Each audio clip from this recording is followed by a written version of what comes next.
Thank you very much, everybody. Hello and good morning, good afternoon, good evening from everyone joining us across your local nation. Thank you very much for joining us at this side event for the Statistical Commission. Our event today will focus on the global statistical geospatial framework, which is enabling localized and disaggregated geostatistical information. My own name is Lorraine McNerney, and along with Mr. Claudio Stena from Brazil, we are the co-chairs for this working group. And my own organisation is Tailteann Éireann, which is a newly established land administration agency in the Republic of Ireland. So it's my great pleasure to be here with you today. We're just going to give another moment or two. I know there's still some people just joining us from the waiting room. But while we're doing that, I'll just run through a couple of housekeeping matters. So again, we really are excited and we have what we believe is a great agenda for you here today. And I have many colleagues from the expert group joining and taking us through some of their own experiences and some specific use cases. This event, this session will be recorded, just to make you aware of that, and it will be made openly available afterwards as well then. So with that in mind, what we'll do in a moment, as I've mentioned, I'll just kick off with a brief overview of the event itself and a little bit of background information. And I'll then be handing over to one of my colleagues of the expert group from Brazil before we get into the wider agenda itself. So with that in mind, Mark, I know we're just coming up after 4 minutes, so we'll kick into the presentation itself now. So if you're okay to roll on the slides for me, please, to the next one. Thank you, Mark. So really just a quick bit of history on the expert group for the integration and geostatistical information as it stands today. We're an active group, lots of robust discussions and contributions, but very much we are focused as a group on bridging the statistical and geospatial communities together. We are, just to note, originally founded by the Statistical Commission as a group, and very much what we do is proactive work to ensure that we bridge both areas of the Statistical Commission. You can see here in particular, strengthening the bridge is very much focused within and between the regional communities and the global communities.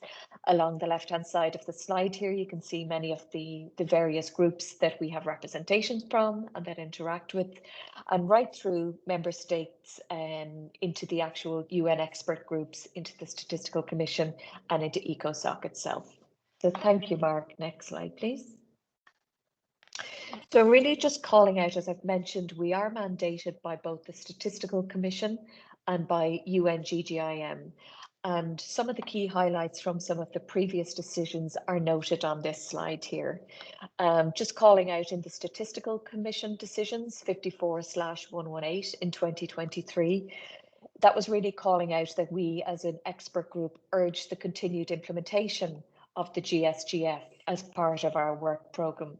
And we also then looked to ensure that the regional committees of the Committee of Experts on UNGGIM and the regional commissions, very much that we encourage these groups to strengthen interlinkages. On the UNGGIM side of this slide here, the decision 13/108 of 2023, really again just calling out that we urged member states to continue implementing the GSGF framework as a tool for geospatially enabling the 2030 Agenda for Sustainable Development.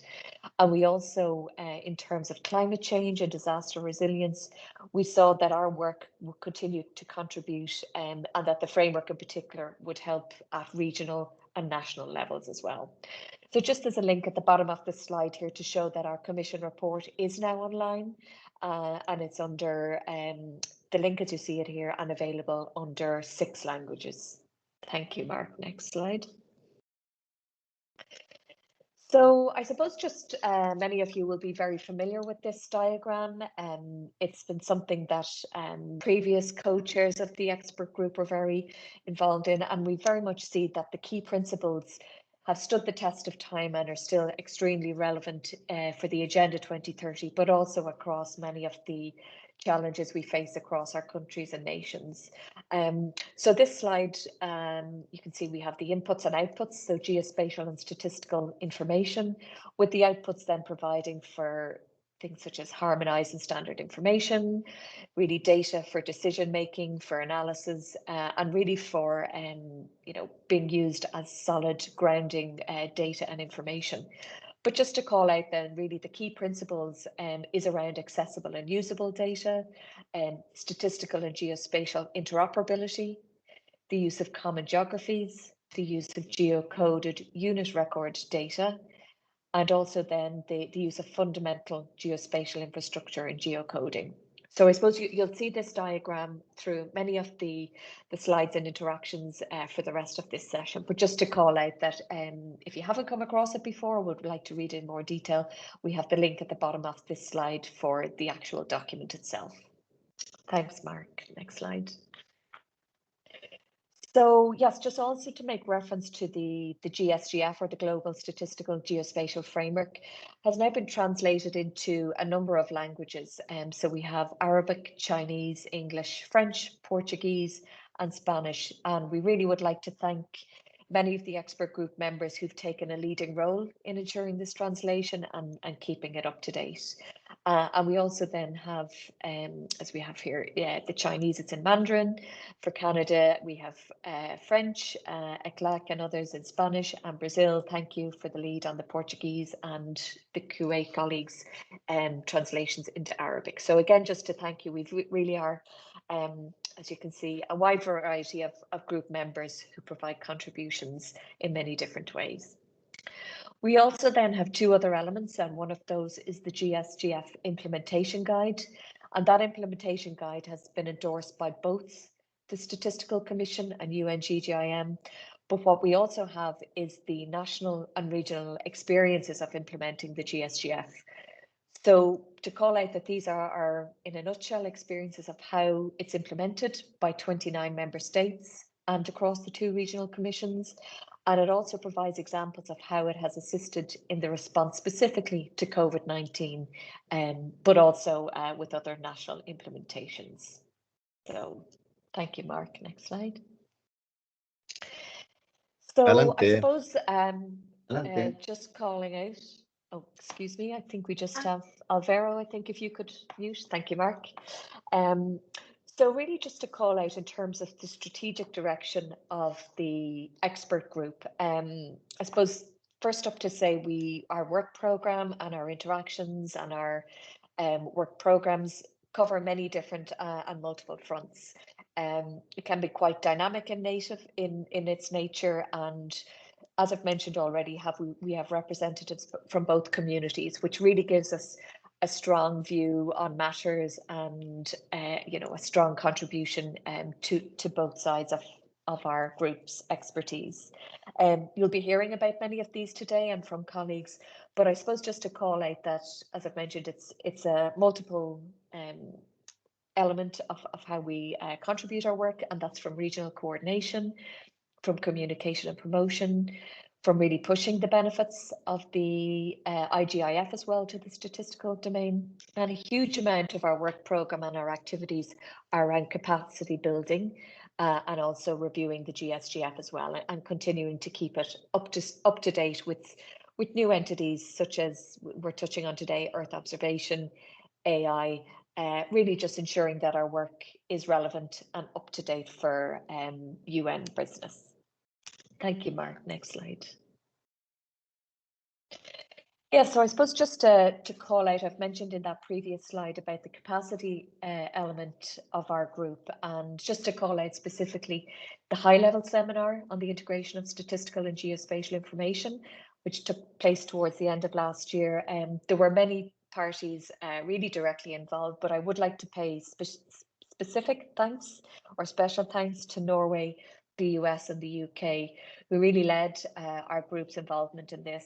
But as you can see there, the Data for Now group and many other different parties were involved in it. So it really was a great example of how our group are coming together and ensuring that continued collaboration and information sharing across into other data domains. Next slide, please, Mark. Thank you. Yeah, I suppose just to call out on this slide, as I mentioned, my own organisation is called Tailte Éireann. That stands for Lands Ireland. And the other graphic at the bottom here is the Central Statistics Office. So that's our Irish counterparts in the Irish Statistical Agency. And just to call out that very much at a national level, we are partners for our own national 2030 agenda, which is all about goals, targets, indicators, and of course the data. And I'm sure that's the very same for all of you or any of you joining the call involved in the Sustainable Development Goals. The 2030 SDG Progress Report, there will be a link available on the slides if you haven't come across it. But just to show and demonstrate that illustrated that just 15% of the SDG targets were on track, and that progress on 50% of the SDGs is weak and insufficient. So I suppose just to call out at this juncture that in 2015, we did all agree that we would have and solve the 2030 agenda and that we'd be well on our way by now. So I suppose this is the crux of what we're doing as part of our expert group. So moving on then to the actual acceleration of the SDGs, I suppose just to spend a moment or two on this slide and really to call out that the 2030 agenda is absolutely dependent on geospatially integrated statistical data.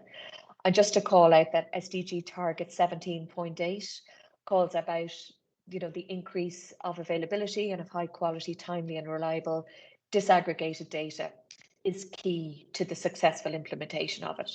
And we believe that the GSGF itself is really laser focused to help countries solve challenges around the production and using and managing of this geospatially integrated data. And again, that will be much of what you will hear today from colleagues from the expert group.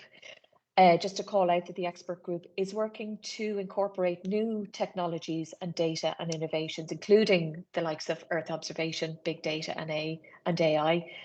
And we're definitely, I suppose, one of our key focuses for 2024 is about resuscitating the GSGF within a broader landscape of the UN's Integrated Geospatial Information Framework, which is the IGIF, the GSBPM within the statistical domain, and also lots of other advances over the last couple of years, such as census principles and statistical business registers. And I know Kaio and others will touch on that in a moment.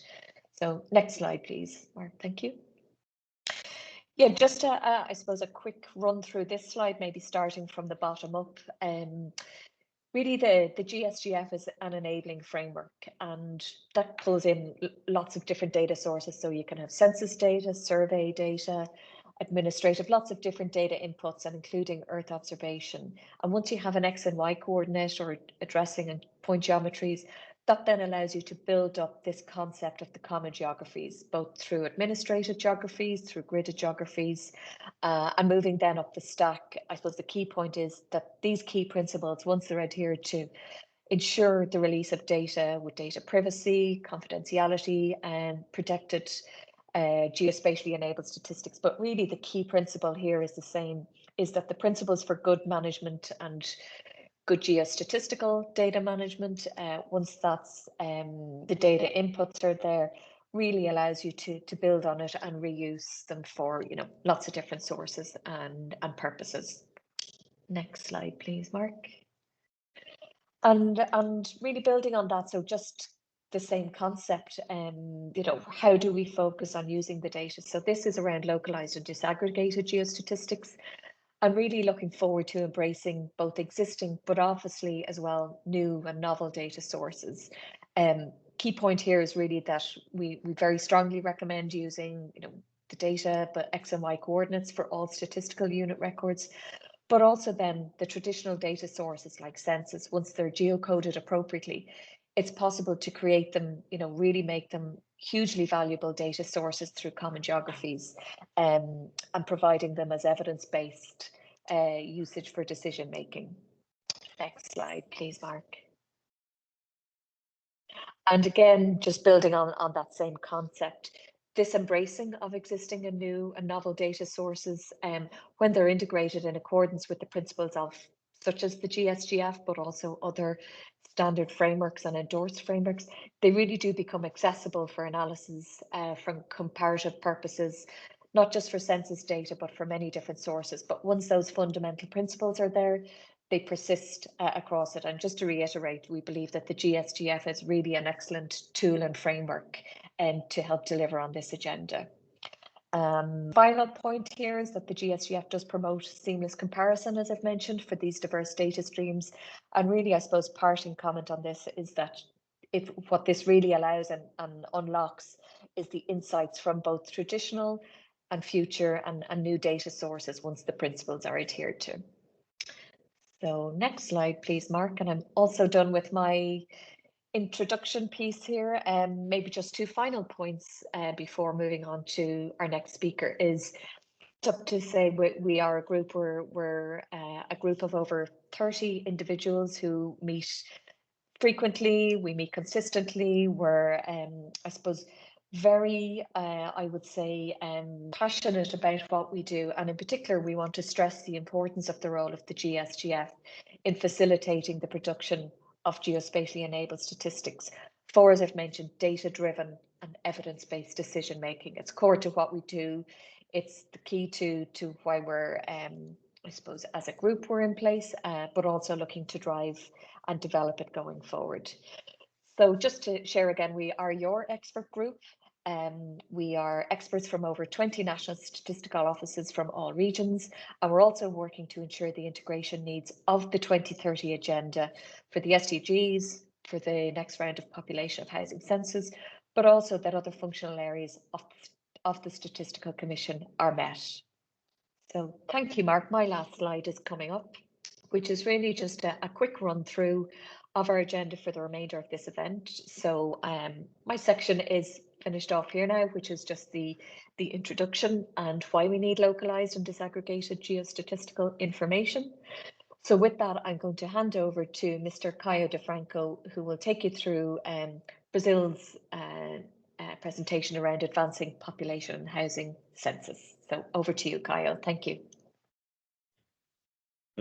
Thank you, Lorraine. I'm Caio Franco. I'm from the Brazilian Institute of Geography and Statistics.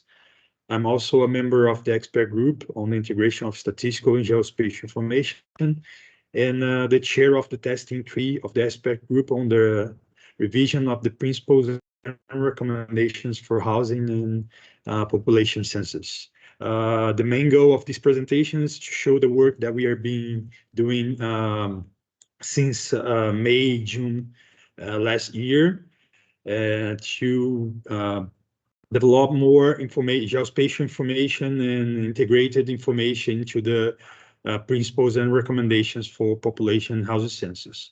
So the scope of work on the testing tree is to review and redraft chapters of the principles and recommendations and incorporate recent developments in conducting geospatial integrated census to introduce those new frameworks, the GSGF and the IGIF, the census, the PNR of 2020 round of census mentioned the existence of the GSGF. It was being developed at the time in the past, but now we have the document and we are reviewing it, and we're trying to introduce not only the new information as Lorraine showed, but also what we achieved in the 2020 round of census. It's also addressed the importance of the national spatial data infrastructure and to use the geospatial information, not only of the use of desktop GIS, but also the full and holistic vision of the geospatial information in the census. Next, please, Mark. We also trying to show the importance of the integration of geospatial information in census data to improve the usefulness of the census data for policy and decision making, for global comparisons, as we see many initiatives as the GRUBA, and also to promote the geo-coded census and grid-based census as new developments in the last decade. We also trying to expand these, as we know that the census in many countries serves as an example for other surveys. So we are trying to show the potential of collecting address and coordinates to disaggregate information. And please, Mark, next one.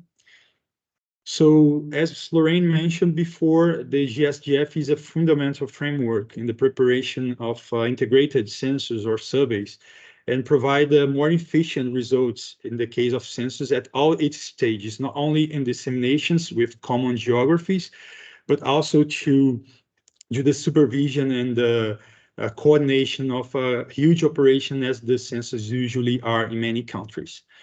Next, Mark.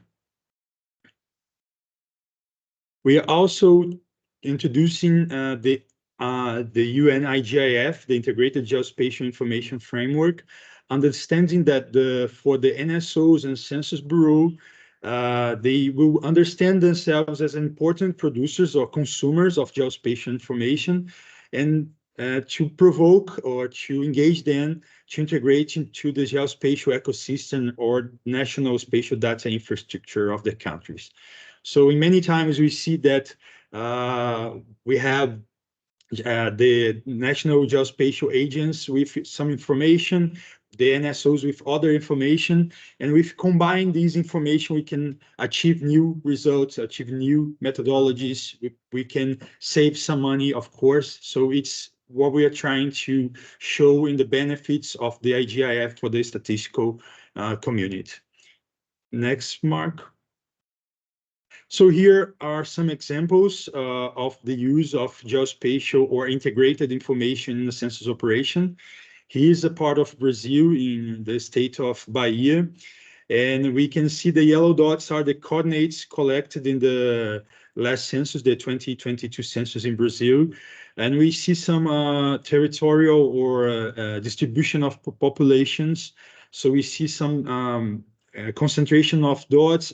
The right part of the image is produced of large mechanized property. So you have a rural area that's has a low density, and we have another part in the left side of the image where we have more people living.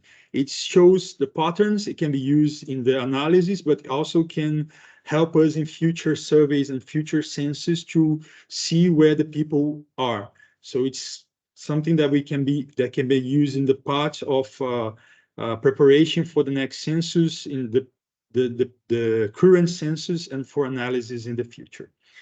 And next one, please.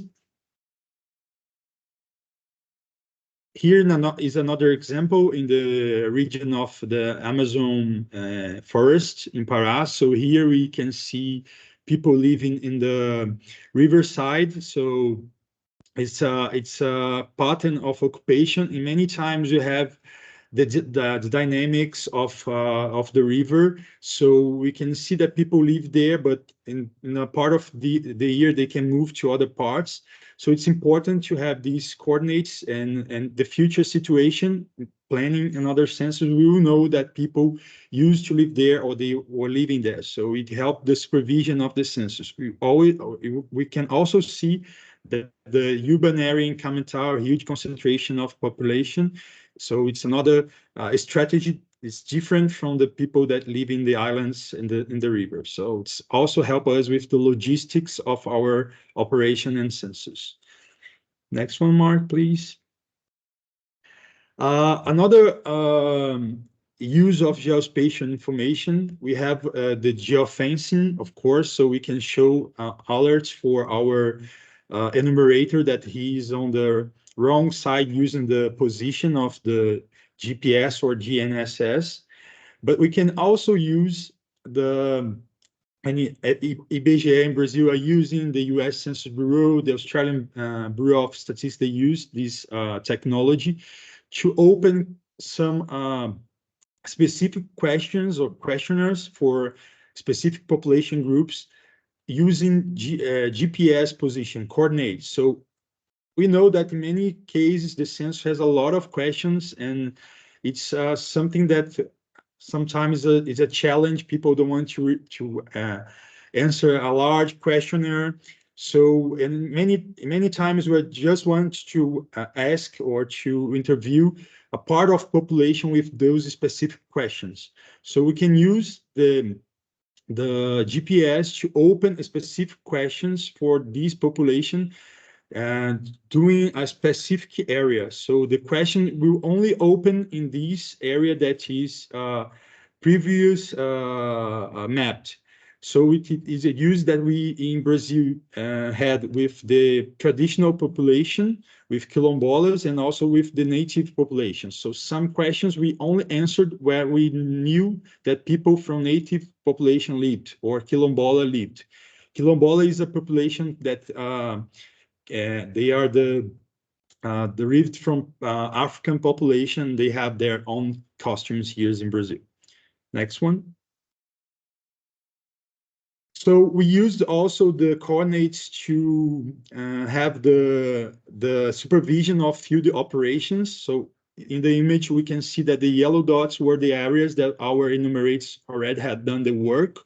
And the other areas that we don't see yellow dots are areas that we had to visit. So it's also can be used to correct possible omissions in the census operation, as we can check areas that the enumerator didn't met. Next one.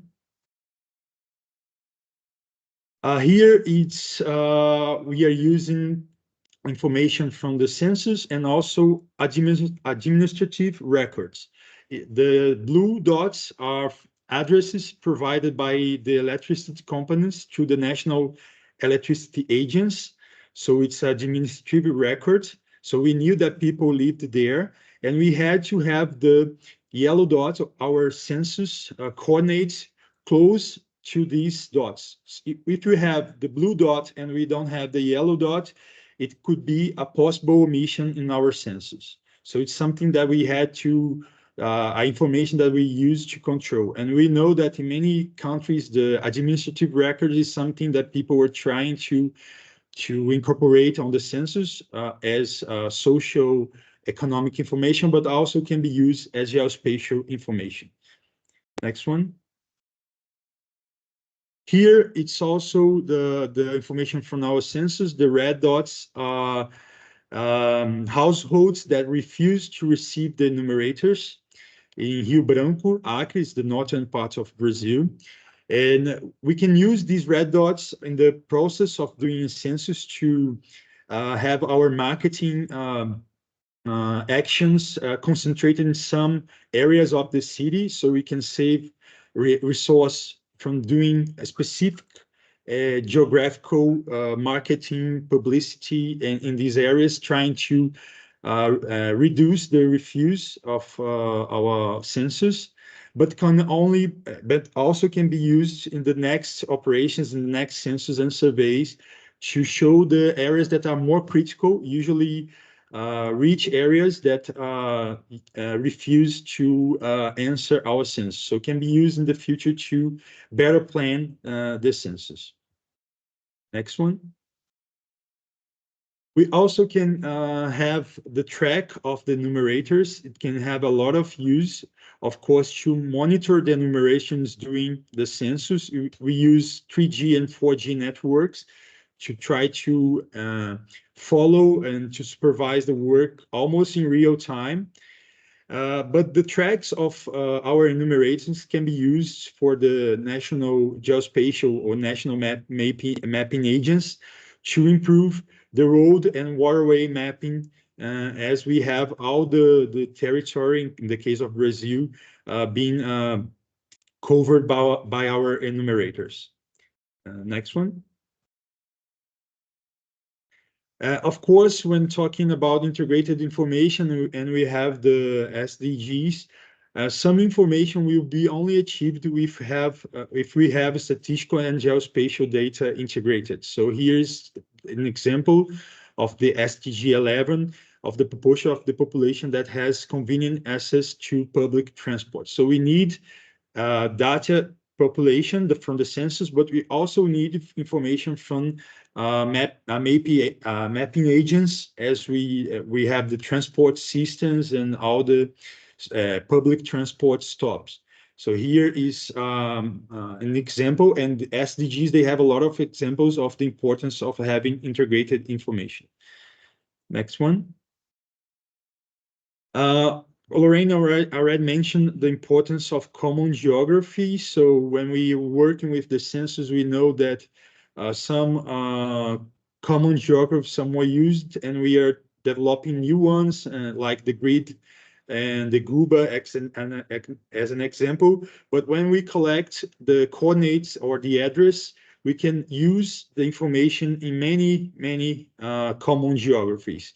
We can try to explore more geographies than we already been using, as the administrative ones or the political administrative ones, or the census ones that we already use as census tracts or enumeration areas. Next one, please. I think I'm almost finishing my presentation. Of course, as I said, the coordinates and address enables the predictions for small areas. So here's an example of the US Census Bureau. And we will be able to disaggregate the information, the geographic disaggregation of information. Next one. And also the last principle of the GSGF, that's allowing the information to be accessible and usable by our final user. We will have the platforms or geoportals that will be important, that they are integrated and interoperable. Sorry.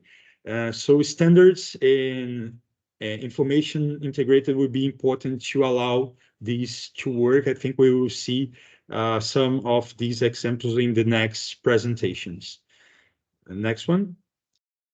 And finally, as we saw in the previous presentation by Lorraine, the census, the population and housing census are in many countries the only national data source of information that can be spatially disaggregated and for specific population groups. So it's very important that the information of the census can be used.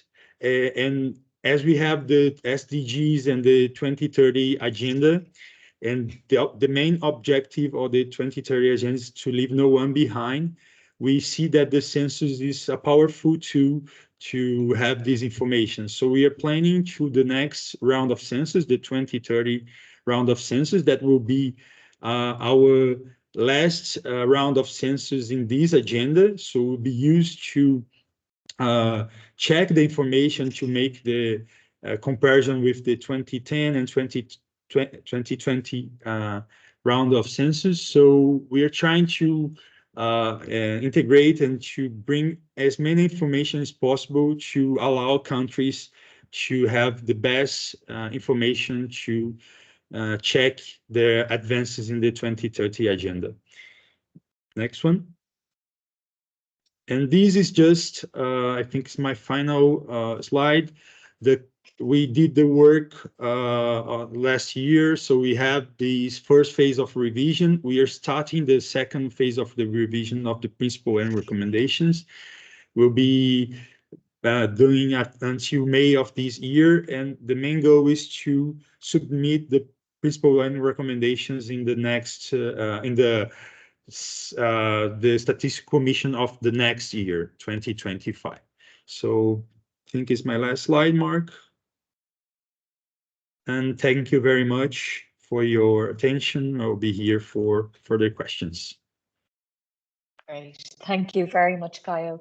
And just to note, I know Mark IGIF from the Secretariat. I've just popped in the chat there that we welcome any contributions or questions that you have during the presentations. If you would just like to pop them into the chat, we can go through and pick them up as we go. So I don't see any immediately for you, Caio. So just in the interest of time, I'll move on to the next deck of slides. But just want to say thank you very much. And as co-chairs Brazil and Ireland on this, I'd just like to thank Caio and his colleague Claudio Stenner, who couldn't be with us here today, just to thank you for your contributions. And I think really just demonstrating, I suppose, what many of us might see as fear, uncertainty or doubt, and using some of those data sources that you've managed to implement really just, I suppose, help advance what we're talking about as part of the expert group. So with that, I'm just going to move on to the next section. So in terms of the agenda, that's really just setting up our presentations and introductions. And our next section then, which will be for about 25 minutes or half an hour, I'll be handing over in a moment to some colleagues, but this topic and section is about advancing the GSGF, ensuring that the GSGF's relevance for ensuring the GSGF's relevance for a dynamic world. So first up, I'm going to hand over to Mr. Joshua Coots and to Ms. Charlie Dack, please. Thank you. Thank you, Lorraine, and thank you, Kayo. Thank you to both of the co-chairs for helping frame this whole discussion and advance our work. Hello to everyone. Thank you to the audience. Thank you for joining us, and thank you for your interest in our work on the GSGF. So my name is Josh Coots, as Lorraine said. I'm a geographer with the U.S. Census Bureau, a member of the expert group on the integration of statistical and geospatial information, and the co-lead of the task team on the GSGF review with my colleague, Ms. Charlie Dack from the UK, the ONS. In this presentation, we'll discuss this work stream and importantly, highlight examples of collaborations with the geospatial and statistical communities. Slide, please. Oh, got it.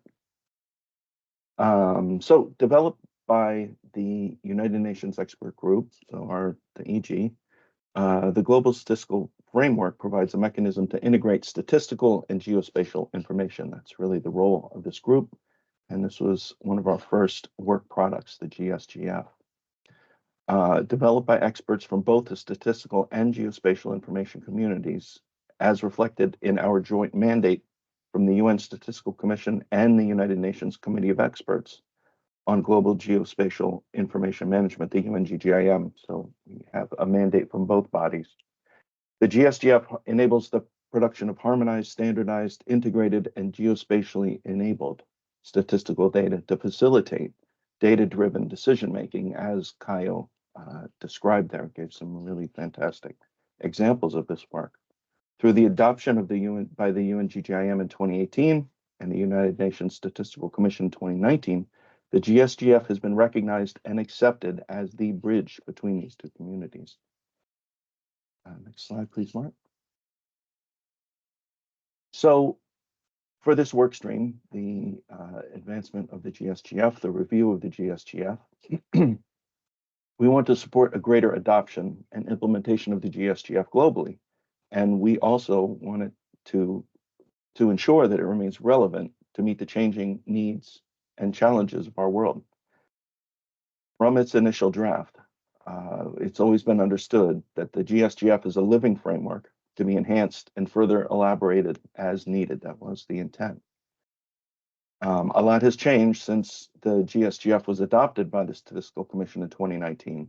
New technologies have blossomed, data warehouses have expanded, and the world has grappled with climate-driven disasters and a pandemic. And the further implementation of the UN IGIF has expanded greatly as that framework has matured. During the COVID pandemic, NSOs played a key role in the fast dissemination of statistics, which enabled governments to make quick decisions, as well as to devise and implement new policies. NSOs with geospatially enabled statistical data were able to rapidly draw on the power of location for analysis and service delivery. And this was a real-time demonstration of the importance of the integration of statistical and geospatial information. Next slide, please. So with all that in mind, we endeavored to undertake a review of the GSGF, the first major review of the GSGF, an editorial review to ensure that we are identifying any gaps in the current GSGF and implementation guide and other supporting documentation. And so we began that process by drafting a potential topic list, so topics that were either left out of the original GSGF, they weren't addressed, or that we felt needed to be further elaborated. We then matched topics with subject matter experts and linked these topics to the GSGF principles. How are they relevant to the GSGF? We've, at this point, commenced editorial planning meetings, and we've been discussing how to update the GSGF with this new information. to specifically identify gaps in the documentation with respect to the topics, and then link the further link the GSGF, the key frameworks and standards through our editorial process to make sure that these new frameworks, new standards are being responded to and mentioned in the GSGF, and further to develop case studies. As we go through this presentation today, my colleagues Charlie Dacca and Bryce Davenport will be giving examples of topics, the work that we're doing on these topics to address these topics and bring them into the GSGF, and they'll have some kind of case studies of the work that we're doing. But also to develop case studies within the GSGF, showing the implementation of the GSGF in the real world, as was developed in the original implementation guide, if you're familiar with that. So further, we will be updating the GSGF and implementation guide and issuing new versions of that after an editorial review of the GSGF and implementation guide text and the relevant materials. And we'll be drafting a final publication for consultation and submission to the Statistical Commission and UNSCGI. Next slide, please. So again, just to drill into this documentation review, what is it that we're doing? So first, we have begun content checks, reading through the documentation, identifying gaps, and language simplification, just reading through, making sure that the text is updated and refreshed, and streamlining the structure. Upon reflection, we could structure it slightly differently, particularly with respect to the new frameworks. Again, the IGIF has really blossomed as a framework and been elaborated, and most of that was after the GSGF was published, so we need to refresh our material to reflect these advances. And we have also, the GSGF has been adopted by numerous organizations and other UN regional bodies, and we want to make sure that we're reflecting the advances that were made in these publications. For example, the GSGF Europe and some e-training that was produced by UNSCGI Americas and PAGE. And then clearly positioning and linking the GSGF to these frameworks. Next slide, please, Mark.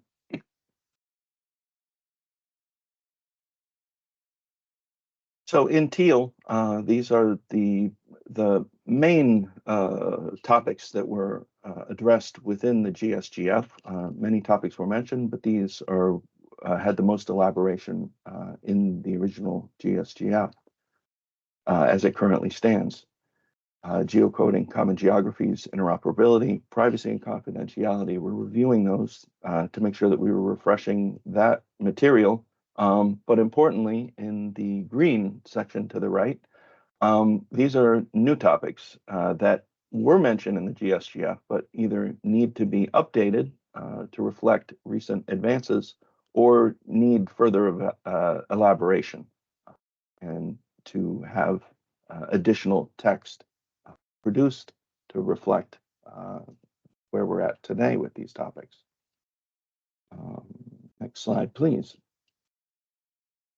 And so with respect to the actual work, the milestones, our plans for that, first, as you can see on the left, this month we'll be completing our topic review. Right now we're reviewing each topic, developing reference materials, and writing short summaries, overviews of each topic. We'll soon be rewriting the GSGF to incorporate that material.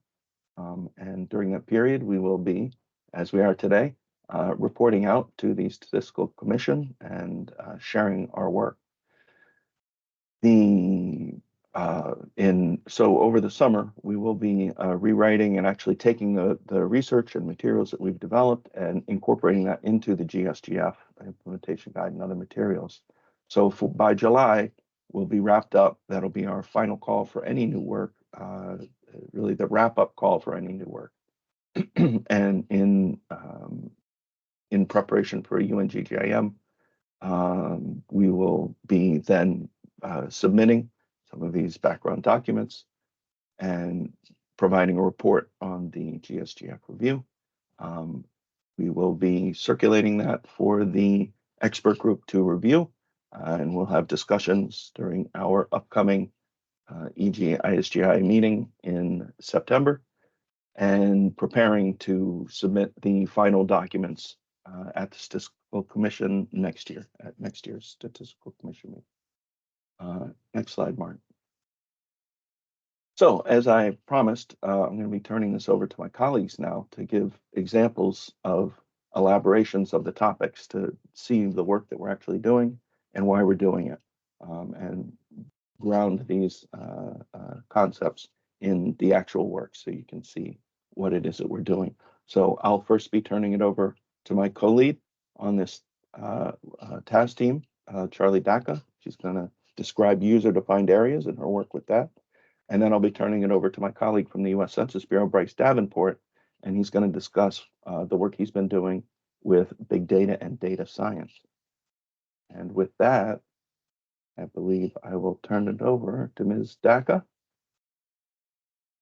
Great, thanks ever so much, Josh. So I'm going to take control if that's okay, Mark, because I have some animations in there. So good morning, good afternoon, good evening. My name is Charlie Dacca. I am Head of Geospatial Technology at the Office for National Statistics in the UK. And I'm going to be giving you an overview of one of our key topic areas, including the background, its inclusion in the GSGF review, and the progress to date. So what do we mean by user-defined geographies? Well, these are customized or bespoke areas of interest that can be used to select, extract, and deliver data outside of standard tabulation or pre-designed statistical units. They're sometimes referred to as user-centric geographies, though this term can also be used to describe any area of interest to a user. So the preferred terminology for this topic is user-defined geographies. They provide maximum accessibility for geospatially enabled statistical data, allowing users to access data that falls outside or across administrative boundaries. The GSGF review task team came about following the 7th meeting of the expert group in Santiago in December 2022. At this meeting, I presented the work of the ONS, Office for National Statistics, to develop a response to demand for user-defined geographies and disaggregated data, arising from the policy developed by our sub-national statistics team. ONS had developed a tool to disseminate census data in this way, and the UK proposed that the area of interest could be taken forward by the expert group as best practice. As Josh already mentioned, further exciting emerging topics were discussed, and hence the ambitious workstream to overhaul the GSGF was born. In the context of the GSGF principles, user-defined geographies are most prominent in number 2, geocoded unit record data, number 3, common geographies for dissemination, and number 5, accessible and usable geospatially enabled statistics. The task team have been looking for existing information and case studies to cover our various topics. And the UK paper refers closely to our own example of success in this area. ONS has developed a tool called Build a Custom Area Profile that enables users to get census data for user-defined geographies. They can select output areas, draw a polygon or circle, or upload a shape into the map. When the user is happy with their selected area, they can click Build Profile. This takes them to a menu where they can select different variables for their user-defined area, returning a vast array of information from the census, as well as headline statistics and percentages for the category for their area. The formula for creating such a tool is dependent on a few things. The first is stable small area geographies for the country. In the UK, our statistical geographies are called output areas, maintained with minimal change over time and with thresholds of population and households for comparison and non-disclosure. Output areas are built from granular, comprehensive address data that identifies household types through a robust classification system.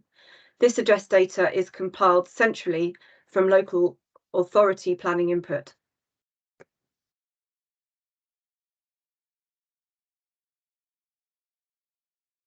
Secondly, the method that enables the intersecting and aggregating of the overlapping geographies is a best fit method using population-weighted centroids. A statistically designed central point based on household distribution is allocated to each polygon, which can then easily be extracted by any polygon-based selection. Alongside these two important data items is the platform and user interface. In the case of ONS tool, census data is called from an API from a platform called Nomis, which provides sums and percentages on the fly in response to user queries, making the user experience incredibly fast. And of course, an interactive map complete with base map layers provides the user interface for completing the queries. And we use Open Zoom Stack from Ordnance Survey, which has an excellent selection of features at scale to help users identify key points of interest near their area.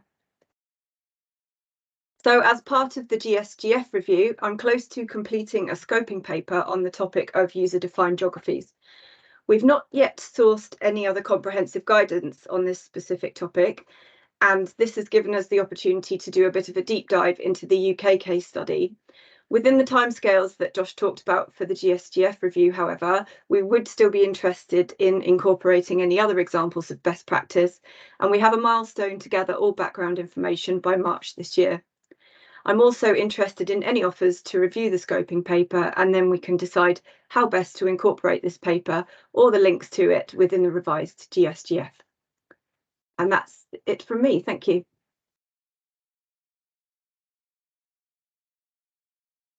Thank you, Charlie.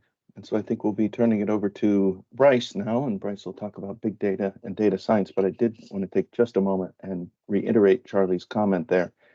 If anyone on the call is interested in participating in this work stream, you are more than welcome, and we encourage a wide participation. So please contact us. You can contact us in the chat or offline, shoot us an email, and we'd be happy to have you incorporated in any of these topics. Or if you see something missing in our review, we'd be happy to discuss it further. So with no further ado, we'll turn it over to Mr. Davenport, colleague from the U.S. Census Bureau. So Bryce, the floor is yours. Good morning, good afternoon, and good evening, everyone. I'm going to give you a brief overview of our exploration of big data and data science as a part of the inclusion of the refresh of the GSGF. I just want to call out that this topic is being supported by institutional partners in South Africa, in Brazil, and the US, as well as Secretariat staff from UNSD and GGIM. Next slide, please. So in the first version of the GSGF, big data is mentioned as a topic, but really not elaborated or provided a lot of robust guidance for. I've got a quote here where big data is a parenthetical. And so with the context that we always knew the GSGF was going to be a living document, that it was going to have revisions, this is really a promise we made to ourselves in the first draft, that this is something we know is important, we're going to come back to and expand. This topic was also an opportunity for the community of experts in big data and data science and the ISGI to collaborate. This is something we've been eagerly looking forward to, and it seemed like a perfect venue. And it has the added benefit of, serendipitously, the Data Science Leaders Network is compiling their data science playbook for official statistics. And they are interested in including a chapter on geospatial integration. And so we're getting multiple products out of this collaboration. In this role, both CEBD and ISGI can fulfill their mandates as being authoritative sources for the respective subject matters and move forward in each of their respective documentation regimes. So it's really a very lucky set of circumstances that led us to this point at this time. Next slide, please. This is just a breakdown of our schedule, where we've been, where we plan on going. In late 2023, we had a project kickoff. There was a draft scoping paper that was coming from the geospatial perspective of what we thought needed to be addressed with the topic of big data vis-a-vis the GSGF. And we knew that we didn't have a complete picture coming from the geospatial side. One of the quirks of being in the geospatial house is that we habitually use very large data sets, have for decades, particularly Earth observation data.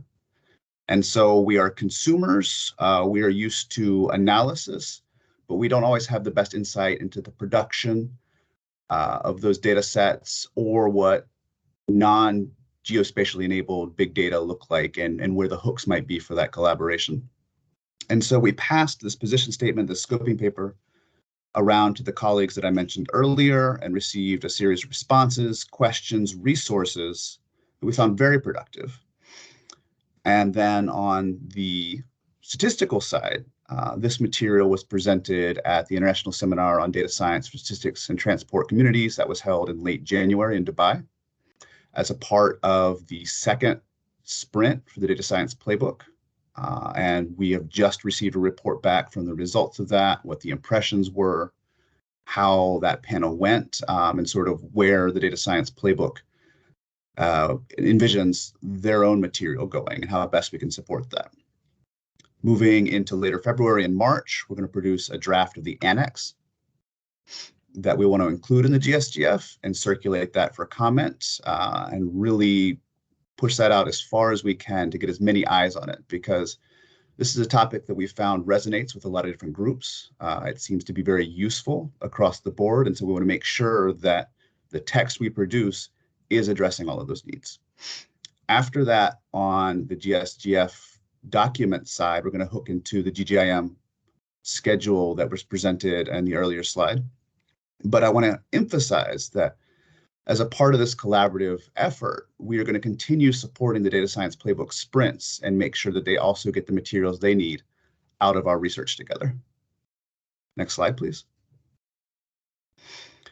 So the way that we are orienting or reorienting ourselves towards this material has changed a bit over the process. We started with a question of what is big data and what do we do with it? And that evolved slightly into more of a question of how is big data and why is big data? What is the life cycle of a large data set? Where can we integrate geospatial enablement into each phase of the production, distribution, and use of that data set? So on the left-hand side in the teal box, we've got a negotiation between a data science flow process model and the GSGF principles. And we want to be able to hook one into the other at every stage of the data science lifecycle. On the right, there's a diagram from the GSBPM. That is one model of how to do this that we found very useful. We're looking for others for greater perspectives, but the fact remains that people are using the GSGF in this way already. People want to use the GSGF in this way already. And so we want to serve as a clearinghouse for everything that's already out there, make it available to a wider audience. But we also want to reach all these parties that are using or are interested in using the GSGF and make sure we're targeting their needs. We're supporting the use cases and we're providing guidance that is relevant for them moving forward. Not just saying, you know, we have these recommendations, we have this framework, you have yours. We want to provide more connective tissue between the two of them. And so that's really our approach for producing this document, is that we can have something that sits as a sinew, if you will, in between these muscles that different institutions are using. Next slide, please. We found this to be very productive. There's a lot of robust voices that we're very thankful for coming out of CEBD, a lot of interest in this. And so we're very keen to have further collaborations with our colleagues in the statistical domain. Again, to echo Josh's comment, please reach out if you have an interest in this, if you would like to review the document, if you have something you think we should look at as we compile it. And I want to leave with this thought. This is coming out of Eurostat, that two facets of big data, when looking at it from the perspective of geospatial integration, should be distinguished. One is the use of big data as a source to feed statistical processes with a spatial component, and the second is the use of big data to enrich reference geospatial infrastructures. And that second facet, I think, is an end goal for a lot of what we're trying to do here. An anecdote from the United States, our Federal Emergency Management Agency uses our census data to target areas that are going to be in need of disaster relief management or mitigation. And right now we've got an adaptation pipeline. They make a request for a certain area at a certain resolution, and we deliver that to them.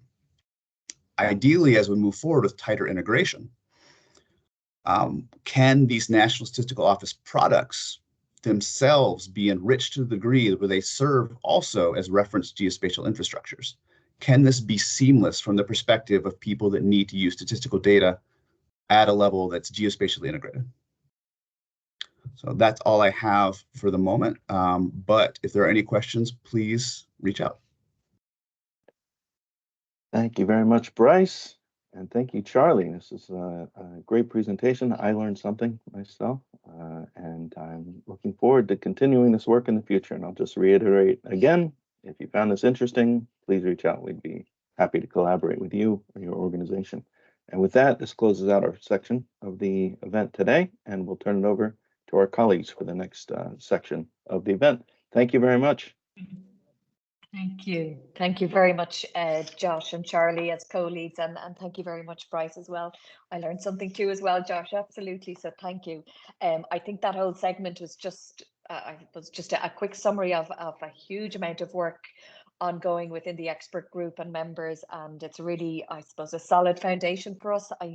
I think just picking up on those points that have hopefully come through so far is just that element of consistency and fundamental principles. Once you keep that solid, you can take advantage of these new methodologies and what you're touching on there, Bryce, as well. I think it's a really exciting space. So thank you, the three of you, and I know there's a much wider group as well that have helped contribute, but thank you for taking the lead on that today. Really appreciate it. Just had a quick look, Charlie. I see you've already responded to one of the questions, so thank you for that. Just looking to have access to the dashboard. So again, if there's any comments or otherwise, either in the chat here or afterwards, please do feel free to get in touch. And I think I'd just like to reiterate that a key element of our group, as the group of experts reporting to both the Statistical Commission and UNGGIM, is just that element of expert groups or nations best practices. So any feedback again or anything that you'd like to contribute, we'd really welcome it. So just in the interest of time, I know we're coming up onto the last segment. So for the next 25 minutes or so, I'm going to be handing over in a moment to two expert group colleagues, Peter Murphy and Alvaro Monet. And the topic for this segment is the UN IGIF, the Integrated Geospatial Information Framework for the Statistical Domain, Strengthening Geostatistical Integration. So with that, Peter, I'll hand directly over to you to take us through this next section. Yes, thanks, Lorraine. So my name is Peter Murphy, and today I'll be providing a very brief update on the current draft of the paper and the process ahead. And again, the title of the paper is Benefits of the UNGGIM for the Statistical Domain. This work actually is co-led by Mexico, the INEGI, and my colleague Gabriela Seco, Juan Manuel Medina, and myself, Peter Murphy from StatsCan. So next slide, Mark. So before I get to the current status and the way ahead, I just thought I'd mention here two key points with regards to the IGIF. The IGIF was adopted in 2019 by UNGGIM at that point. And for those that are not familiar with the IGIF, the core component, if you will, of the IGIF are 19 strategic pathways. I'd also like to mention that the IGIF has a suite of three sets of documents, or a suite of three documents: the framework itself, an implementation guide, and country-level action plans that exist already, and a template to do so. So next slide, Mark. So here I thought I'd just dwell a little bit on the IGIF, and as we've heard before, the GSGF, because the two are interrelated. In fact, one enables the other, and there is a bridge between the two of them. For those, again, that are relatively new to the IGIF, sometimes it's important, and it is actually mentioned in the documentation, and it is actually discussed very briefly in the draft document for this task group, that the 9 pathways can be grouped in 3 themes, if you will: governance, technology, and people. Because the 9 pathways really consist or create fairly comprehensive approach to support national priorities, changing circumstances, and as we've seen recently and into the future, commitments and challenges, if you will.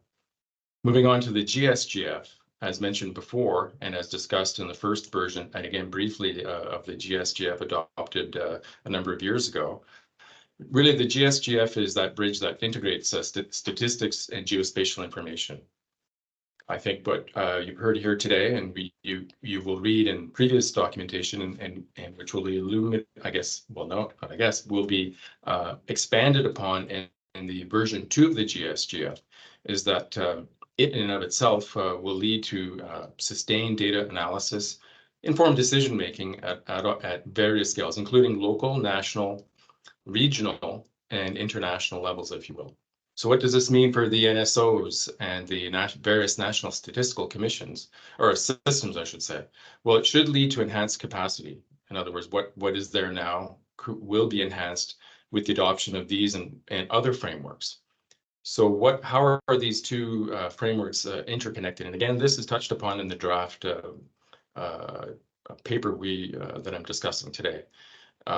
And one way to look at it would be to think about what are some of the shared goals, or goals in both documents or frameworks, I should say. Well, both actually address the idea and how to implement improve statistical and geospatial integration. The other would be one of the other goals, not the only goal. There's only 3 listed here. Is expanded collaboration between different domains. In other words, the statistical and the geospatial domains. Good examples would be how NSOs, National Geospatial Agencies, National Land Administration, and cadastral agencies are cooperating. But within these frameworks and others, how they can improve and enhance their cooperation and data sharing and integration. Taken together, these 2 frameworks and other principles, such as the fundamental principles of official statistics, the GSBPM, other frameworks such as land administration and the geospatial information framework for services for disasters, among others, will result and have resulted in the improved, enhanced production of integrated statistical and geospatial information. Coming back to this last point on this slide, with regards to the actual draft document, which I'll be discussing a little bit more on the next slide, is the inclusion of use cases. In other words, examples of how the IGIF is applied in the statistical domain. Here, I'd like to just mention that the task group as well, or task team, is, if you will, searching out and would welcome any cases of such implementation.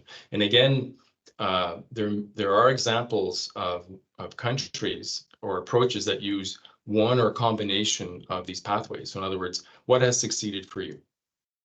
So we'll go to the next slide, Mark. So here, I just thought I'd give a brief overview of the status and the way ahead. And really, it consists of consultation, because last year, the task team wrote the initial draft. That draft was reviewed by the expert group, the ISGI expert group.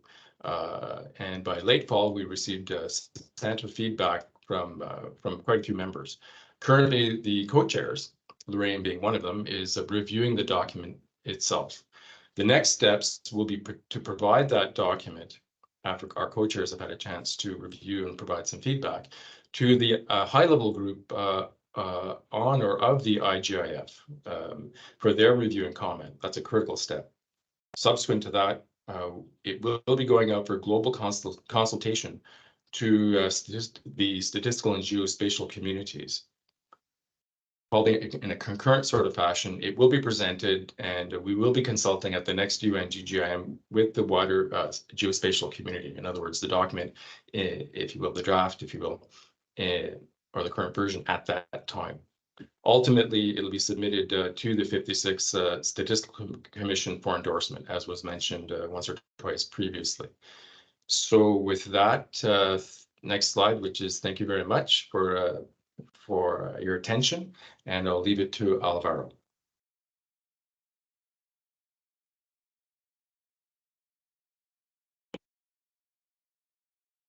So hello, colleagues. Happy to see you all. My name is Alvaro Monet. I work in the Statistical Division of ECLAC, the Economic Commission for Latin America and the Caribbean. And here in the Statistical Division, we have a geospatial unit area that is involved in works to support the National Geospatial Initiative, and also, and of course, the integration of statistical and geospatial information. So I would like to talk about the works that we are conducting here in this context. And Mark, if you can go to the next slide. I would like to talk about three initiatives or approaches to support this development. The first one is a very interesting project that we developed with the support of the European Union and the Eurostat, just to implement statistical geoportals in national statistic offices in the region. You can see there the 7 countries with which we have been working. And in fact, at this time, there are 2 geoportals already launched in Paraguay and Argentina.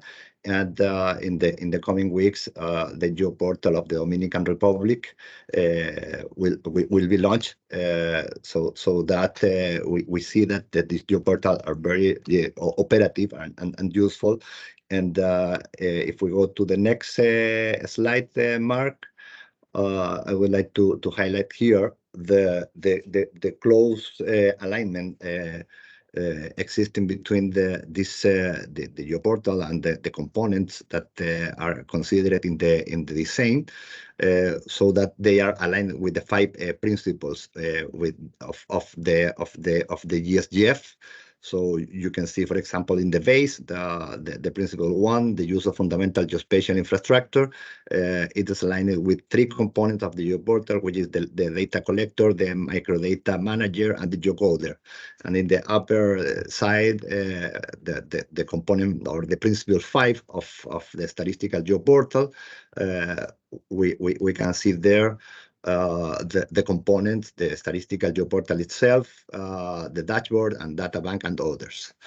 If we go to the next, Mark, just to show you that here we have the 2 core components, which are the statistical data manager and also the geospatial data manager, which allows a number of ways of deploying the statistical data through visualization, the statistic indicators, and methodological sheets, other geospatial information that is linked to the deployment of the statistical data.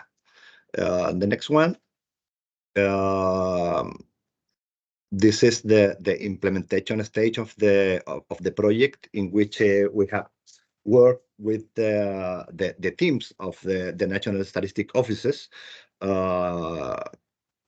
working with the data providers, with the geostatistical units, the mapping expert, and also the technology experts, so that we have been conducted there capacity building in this component, especially in the geospatial data manager and the statistical data manager.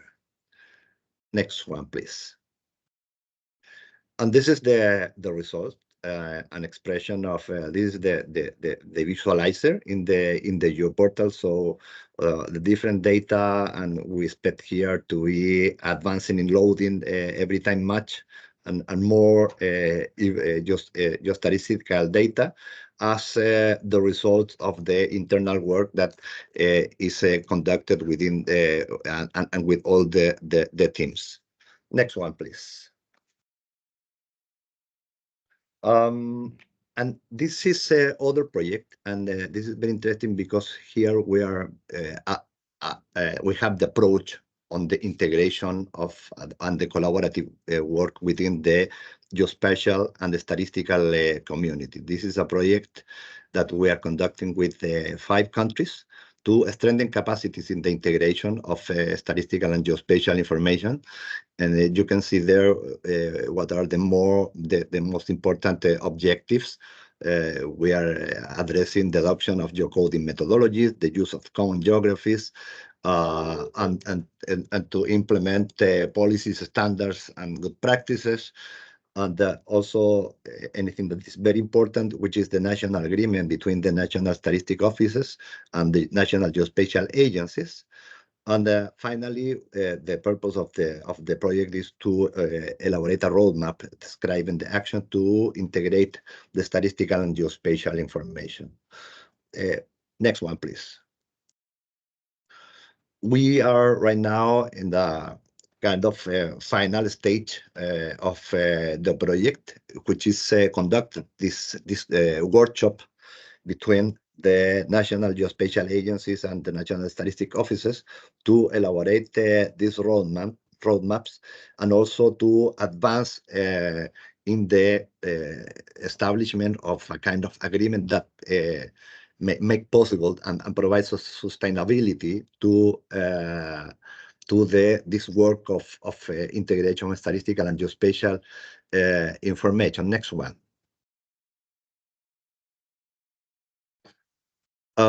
We had a first stage here where we did a diagnosis of what happened, what was the situation of the integration regarding institutional agreements, data management, and technological assets.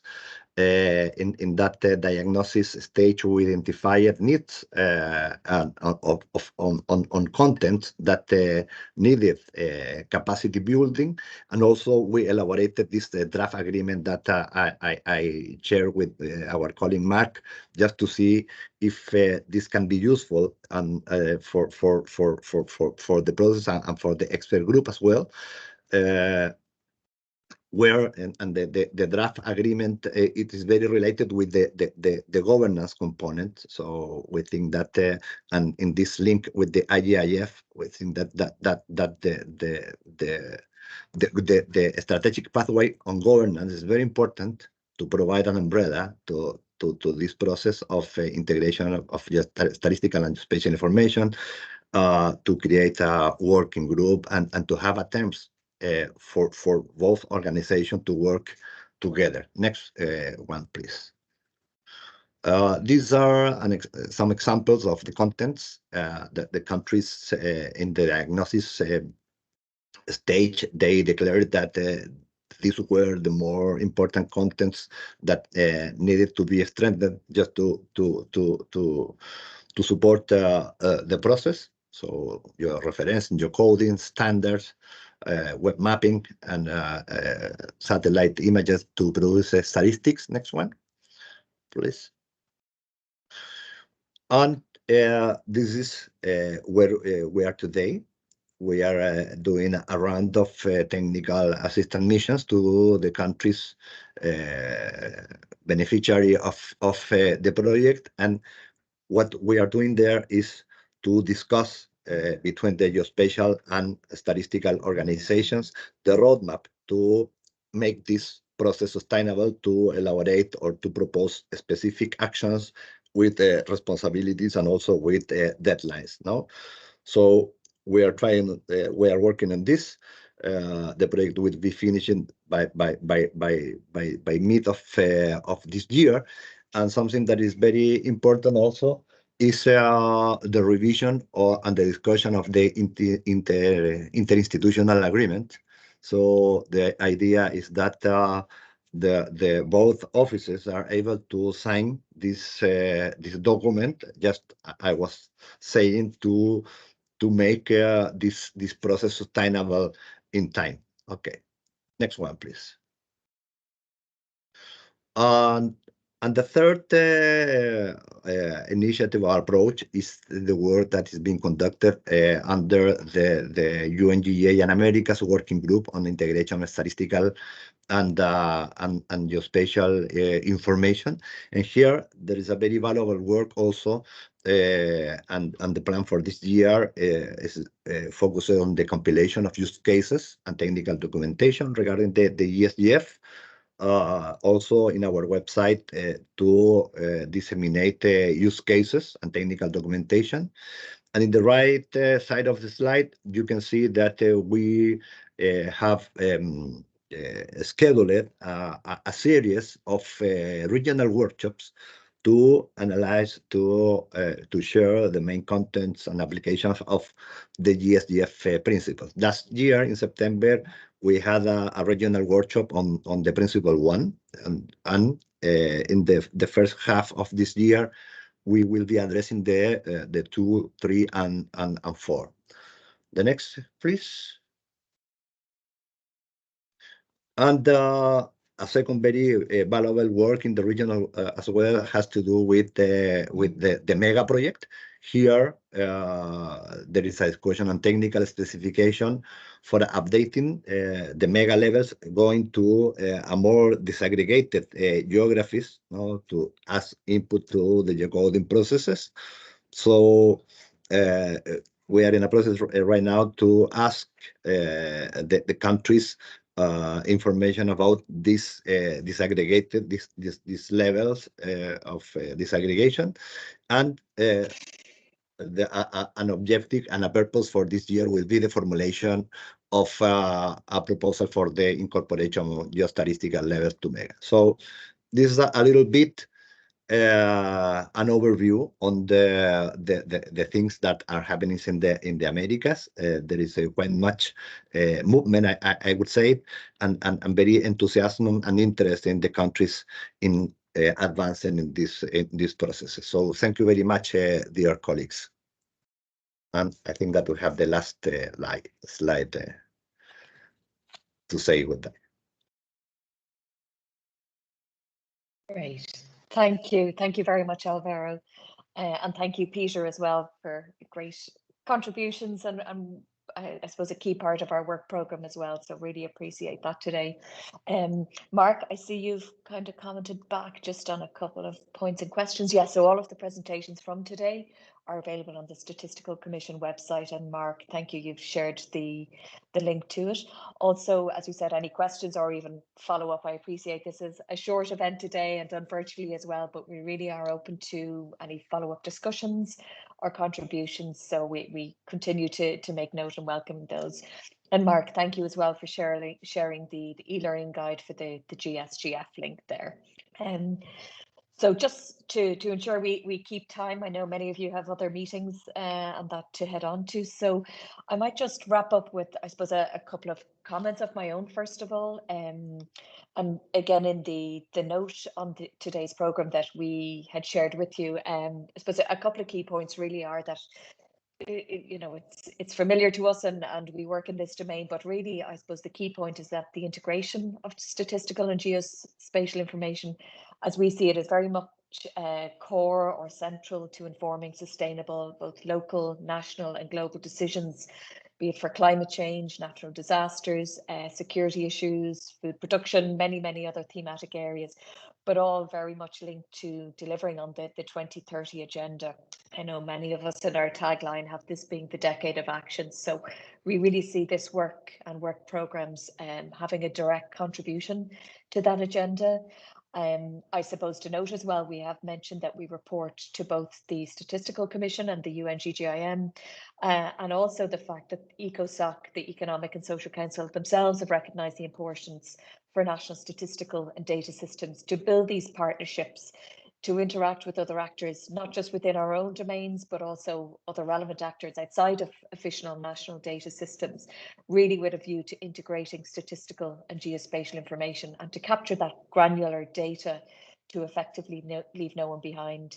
I think we've seen some great examples of both current methodologies for that, but also looking to the future as well, in particular, Bryce, your piece. So just to say thank you very much to all of the speakers and contributions today.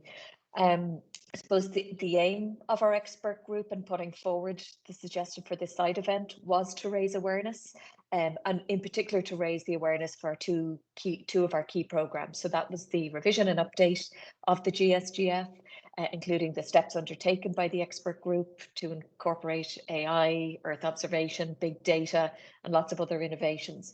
But also then the development of the position paper, which we've just heard about as well, around the benefits to the UN and around the IGIF, the integrated framework for the statistical domain. So we hope that you have found it a valuable use of your time today. I was going to say this afternoon in my world, but this morning, this afternoon, this evening. And as we've said many times, we do welcome your feedback or contributions on our work programme or anything you think we might either be missing or should look to in the future. So I might just have a quick look, Mark. Any last questions? Nope. So look, with that in mind, I will just look to wrap up by thanking all of our speakers. I know there's a huge amount of work to make something like today happen and happen so smoothly. So particular thanks to Mr. Mark Iliff from the Secretariat for his smooth running and keeping us to time. I have received lots of little texts and prompts along the way. So thank you, Mark, for keeping us on time today and for pushing all the buttons to make it happen. So with that in mind, on behalf of the co-chairs Brazil and myself from Ireland, we'd really like to thank you. We had over 70 attendees at one stage, and I know this gets viewed many times as well once it's posted up onto the UN. So with that in mind, I'd like to thank you for your time and wish you all the best for the rest of your day. Thank you very much.